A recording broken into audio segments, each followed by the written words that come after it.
Today we're going to be looking at the Gospel of Matthew, chapter 11, verse 25, through chapter 12, verse 14. Some people get a little nuts when I bridge chapters like this, but I love you. You're just going to have to get over it. The Bible wasn't written with chapters and verses. We added that, and it's not wrong to do that because it helps us study it. Boy, would it be hard to find verses if you didn't have verse numbers and chapters, wouldn't it? But the gospel is written as a letter, one story, one continuous piece. And so often this is true of, the Gospel of Matthew is actually sort of notorious for this. You have sort of this situation where there's a story and then there's a teaching, and they come side by side, and oftentimes they even bookend. So there'll be a story and there'll be a teaching on either side that relates to the story in the middle. And we're going to see that. So we have to read this end of chapter 11, which is sort of a teaching section. And then we're going to read a story at the beginning of chapter 12. And then we're going to come back to the teaching after we talk about the story. So starting at verse 25 of chapter 11. At that time, Jesus said, I praise you, Father, Lord of heaven and earth, because you have hidden these things from the wise and learned and revealed them to little children.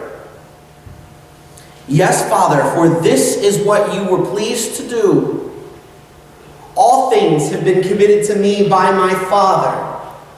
No one knows the Son except the Father, and no one knows the Father except the Son and those to whom the Son chooses to reveal him. Come to me, all you who are weary and burdened, and I will give you rest. Take my yoke upon you and learn from me, for I am gentle and humble in heart, and you will find rest for your souls. For my yoke is easy and my burden is light. At that time, Jesus went through the grain fields on the Sabbath, and his disciples were hungry and began to pick some of the heads of grain and eat them. When the Pharisees saw this, they said to them, Look, your disciples are doing what is unlawful on the Sabbath. And he answered, Haven't you read what David did when he and his companions were hungry? He entered the house of God, and he and his companions ate the consecrated bread, which was not lawful for them to do, but only for the priests. Or haven't you read in the law that the priests on Sabbath duty in the temple desecrate the Sabbath and yet are innocent? I tell you that something greater than the temple is here. If you had known what these words mean, I desire mercy, not sacrifice, you would not have condemned the innocent. For the Son of Man is Lord of the Sabbath. Going on from that place, he went into their synagogue, and a man with a shriveled hand was there. Looking for a reason to bring charges against Jesus, they asked him, Is it lawful to heal on the Sabbath? He said to them, If any of you has a sheep that falls into a pit on the Sabbath, will you not take hold of it and lift it out? How much more valuable is a person than a sheep? Therefore, it is lawful to do good on the Sabbath. Then he said to the man, Stretch out your hand. And so he stretched it out, and it was completely restored, just as sound as the other. But the Pharisees went out and plotted how they might kill Jesus. This is the word of the Lord. Thanks be to God. And I've said this before, just bear with me. Sometimes I'm reading, and literally as I'm reading, there's all this new stuff that's jumping out, and I just want to stop and talk about it. I couldn't help but notice when he's telling the story about David, that he's comparing himself to David because he's the son of David and David's companions. It had never dawned on me that even Jesus, the son of David, and his companions who are with him, and he tells a story about David and his companions. Oh boy. Anyways, As I mentioned, we're going to kind of come back to the teaching that's at the end of chapter 11. So kind of keep your finger in there because we're going to look at that, okay? We're going to start with talking about this story. A story that might be familiar to people. And even if you haven't read this particular story, the reason it might be familiar is because this sort of thing happens an awful lot to Jesus and his disciples. Jesus and his disciples are, it's a Sabbath day and they're traveling, and as they're traveling, they are walking by or through a field of grain, and they decide that they're hungry and they're going to have a little snack. Now, I don't know how appetizing picking a head of grain off of a stalk and chewing on it sounds to me, but if you're pretty hungry, it's a way to get some sustenance, I suppose. Anyone ever try that out of curiosity? Oh, wow, it's one of the few times I think I've not seen a hand, or I might have seen half a hand for a second there. It's something, it sounds weird to us, and I want to start off by saying some of our instincts are like, well, isn't that stealing? They're just like taking someone's crops. There was provision in the law, and if you look through Leviticus, you can see that, to allow people who are poor or in need to have a portion of a farmer's crops. In fact, they were actually commanded when they're as a farmer to leave a portion of your crops, to not harvest absolutely everything. In other words, it wasn't illegal if you were hungry and in need to take a single apple off someone's tree and eat it. There was provision for that in the law, a provision of grace to those. And Jesus and his disciples are very likely, almost certainly not wealthy people. And so they're not breaking the law in terms of theft. What they are doing, according to the Pharisees, is breaking their laws. Because according to their interpretation of the Bible, this is breaking the Sabbath. This is working. Grabbing that head of wheat is harvesting crops, and so you're working on the Sabbath. Now, I'm being a little bit sarcastic here, but I want to back up for a second. The Pharisees are known for being people who were they had a way of interpreting the Scripture that I believe that they very genuinely believed it was the right interpretation, but often in ways that were very oppressive to people. In other words, they took what the Bible said and they interpreted it in a way that put a deep burden on people, oftentimes especially people who were poor. Things that they could not do, making offerings that they could not afford to make.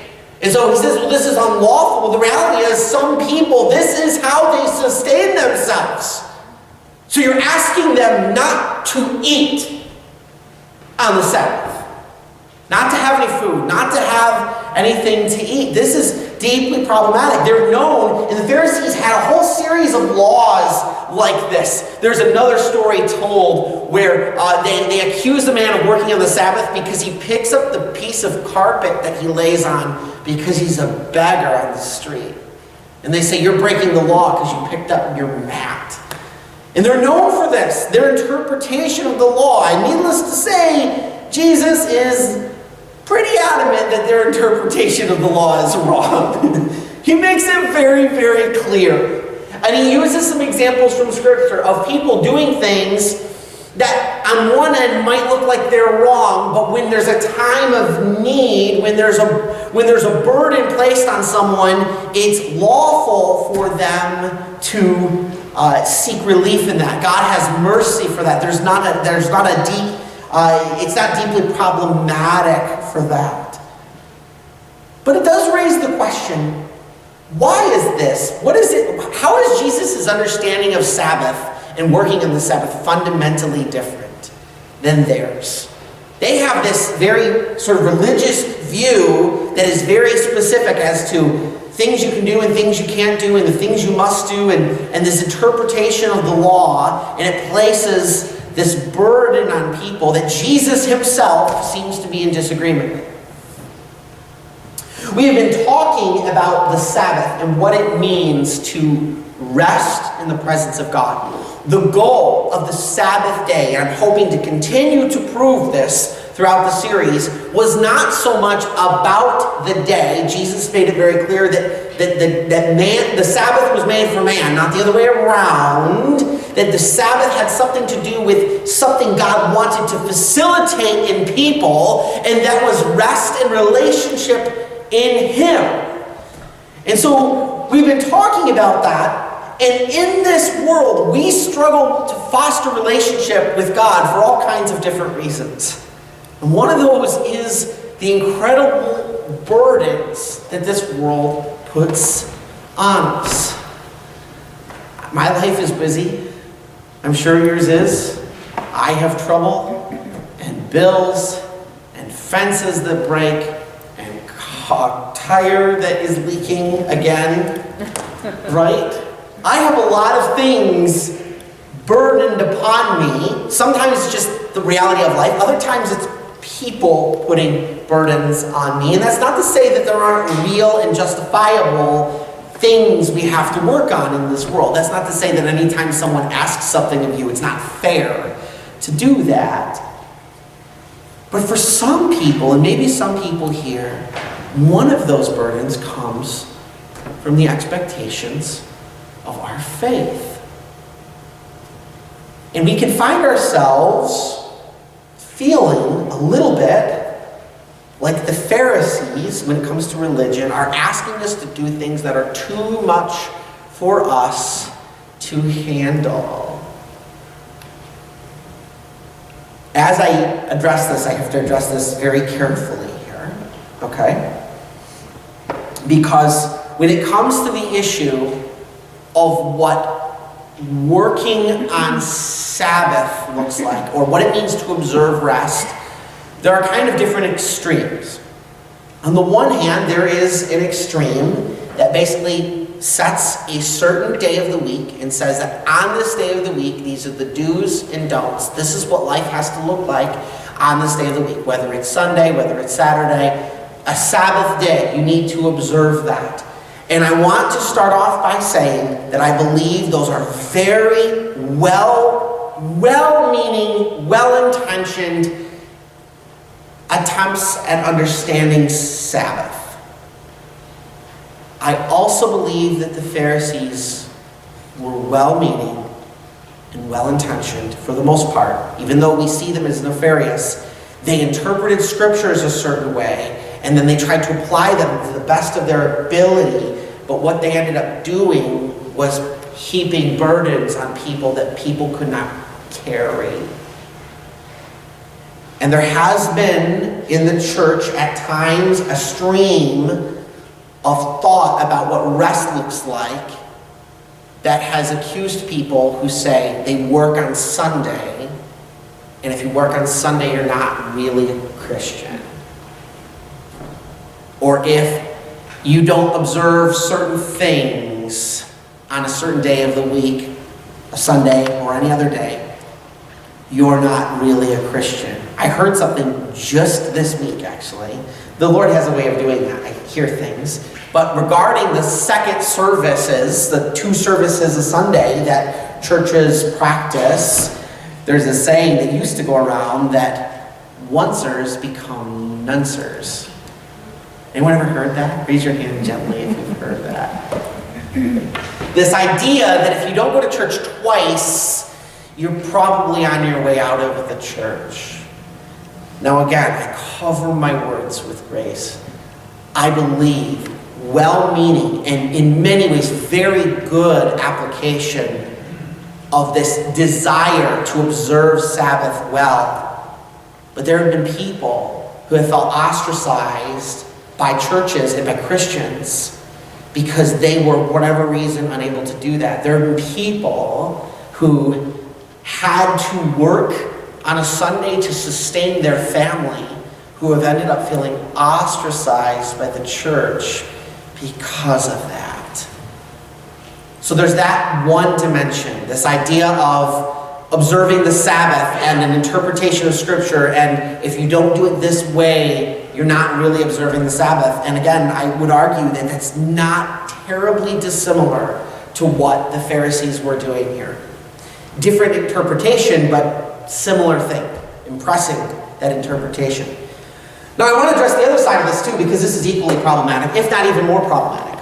And that is the opposite end of the spectrum, which is where you don't observe any time of rest. You don't set any time aside, right? Everything is just kind of on the fly. I don't need to come to church on Sunday. That's not important because, I worship in my car on the way to work. And I am grateful if you are worshiping God on your way to work in your car. Good. You should worship God as much as you can. Absolutely. But there's probably still some room somewhere in there to spend fellowship time with the people of God and in worship corporately. And so you have these sort of two extremes, this really stringent, hard understanding of what work in the Sabbath looks like, and then you have this very, I guess you could say, flippant or just not much care taken with this understanding of Sabbath and working. And again, it's not so much about the day of the week as it is about the idea that we take time to pause for God. How did Jesus understand this? What really constitutes work? Are the things that our faith calls us to, coming to church on Sunday, spending time in God's Word, spending time in prayer, being a part of His work in different ways, whether it's things here at the church and volunteering or any other dimension of kingdom work, is that work according to Jesus? Let's take that story, put that story on pause in your head for a second. We're going to go back to the beginning of that section in chapter 11. Jesus is teaching here, and he says, I'm going to kind of read and also paraphrase, so you'll just have to bear with me, okay? At that time, Jesus said, I praise you, Father, Lord of heaven and earth, because you have hidden these things from the wise and learned. Who are the wise and learned? The Pharisees. They are the most wise and learned of religious people in his culture. They're the theologians. That's who they are. You've hidden these things. There's something that they've missed. There's something they're not understanding. There's something that they think they understand, but they don't. It's hidden to them, but you've revealed it to these little children. He says, all things have been committed to me by my Father. No one knows the Son except the Father, and no one knows the Father except the Son, and those to whom the Son chooses to reveal him. That's the whole dimension of relationship. He's saying, I have a relationship with my Father. Those who have a relationship with me have a relationship with the Father. And then he goes on, he says, now he establishes what that relationship looks like. And he says, now come to me, all who are weary and burdened, and I will give you rest. Can you imagine people who consistently, for one reason or another, are not able to fulfill the Sabbath law and feel terribly burdened by that?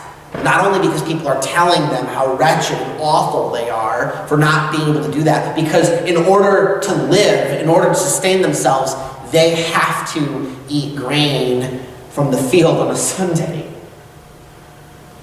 Come to me, all who are weary and burdened by this world and the laws and everything else, and I will give you rest. Now, this is the part we really like. This is the part everyone quotes. It's the second part that nuances this and is so important. Listen close. Lay down your burden and I will give you rest. Then take my yoke upon you. A yoke, if you look it up on your phone, you will. I did this the other day, so you're welcome to. Go ahead, as long as you're listening. If you look it up on your phone, the first thing that'll come up with yoke, Y-O-K-E, is something you put on a team of oxen.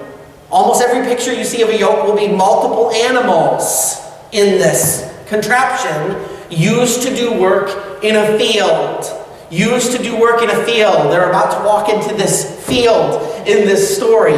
They're about to go through this process of work, and Jesus is doing work with his disciples.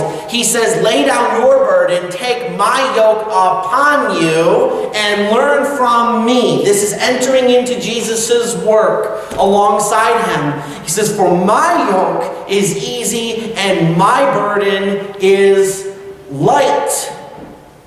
Why is it light? Because there's two people in it. Him and you. Jesus' burdens, Jesus' work, the work of kingdom building, whether it's being in church whether it's getting into the Bible, whether it's praying, whether it's being involved in mission in some other element, is not considered work because you're not carrying the load. His rest necessitates real Sabbath rest, involves putting down a burden and picking up a different one, which is not a burden because it's carried by your King. Looking forward to this story now, Jesus is with his disciples and they're doing his work. They're having fellowship with him. I assure you, if you were tied to someone working, you would develop a relationship with that person you're tied to. You would have to, in order to function. You would have to develop that relationship. So they're functioning with Jesus. They're doing his work. And Jesus is saying to his disciples, look, when David was with his companions and they were doing the work that they were at, it wasn't considered breaking the Sabbath because they're doing God's work. And neither are the priests in the temple who are doing God's work, because if you're doing God's work, you're in fellowship with him. And the whole point of Sabbath is fellowship with him. Doing good, doing God's work, doing God's will, entertaining him can never be considered work because you don't carry it. He does. Brothers and sisters in the Lord, we are called to rest in God. And there are a lot of burdens put on us by this world. Make no mistake about it. Some of them just part of life and toil in this world. Some of them unjustly, maybe by other people. Some of them by heartaches, difficulties, and things we have walked through that are hard. But the things of the Christian faith are not meant to be one of those. Anytime we are living out our faith and obeying the commands of God faithfully, we are at rest necessarily because of whom we are in fellowship with when we do that. Jesus does all the heavy lifting in the Christian life, and that begins at the cross. That begins with salvation. He carries our burdens. We place our burdens and our sin upon him, and he carries them to the cross. Quite literally, imagine the weight of that cross, carrying that burden for us. And then as we enter into relationship with him, we follow his life, and that includes things of Christian service and things that we do to grow in fellowship with him. And they are not meant to be burdens. Now, for some of us, they have been made to feel like burdens for a lot of different reasons. I'm not saying they're not hard, but they're not meant to be burdens. They're not meant to be things that take away from rest. They're meant to contribute to rest. And as I say that, I think it's really important that that is multi-dimensional in so many ways. If you have to work on Sunday because you need to feed your family, friends, feeding your family is the work of God. It is God's work. Now, of course, we do live in a society where increasingly people don't even, I guess you could say, even try to make room for God. You have to be aware of that. We're going to do a whole sermon on what it looks like to protect fellowship time with God, because that is a dimension too. Sometimes it's, well, I need to work on this Sunday, or I can't come to Bible study because I need to work, and maybe you're working extra hours because you really want that new TV or new gadget or whatever, and you want the extra money. And that's where you get into the question of, okay, we have to maybe talk about the need for work, the need. Nevertheless, really important. 3 things I want you to come home with. First off, godly work is the natural outpouring of fellowship with God. I say this a lot, and it's a little unpopular in today's age because we want to believe that we can have a personal relationship with God and it's nobody else's business. The problem is the scripture tells you that a relationship with God looks like something and it bears fruit. Inevitably, it will. If you're connected to the vine, you are going to bear fruit. It's going to look like something. And the natural outpouring of fellowship with God, of resting with God, is going to be Christian work. Spend time in his word, spend time among God's people, spend time in worship, and you will be drawn into the things that he wants you in because you're yoked with him. That's where he's going.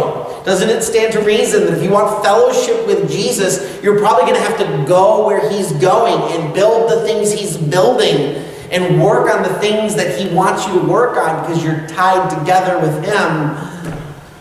The second thing is, and this is, I found that the Christian faith as a whole, there's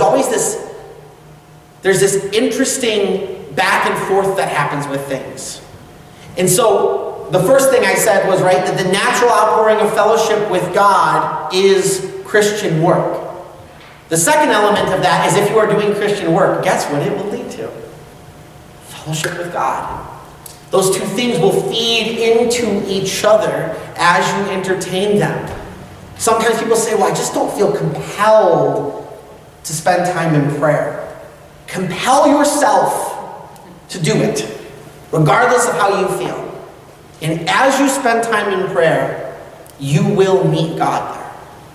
Give that time. I'm not saying that you'll immediately have just like a vision. That would be amazing, wouldn't it? First time you go to prayer and you have a vision of God or a vision of heaven or angels or something to that effect.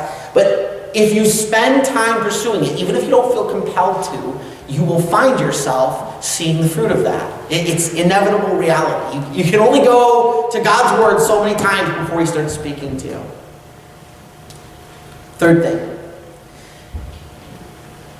The other thing that hinders our ability to understand this is we feel like the reason Christian work and living out the Christian life and some of the things that come with that feel like work instead of rest, which they shouldn't feel like work, they should feel like rest, is because we're simultaneously tied to something else. We didn't do that first part, which was lay down the first burden.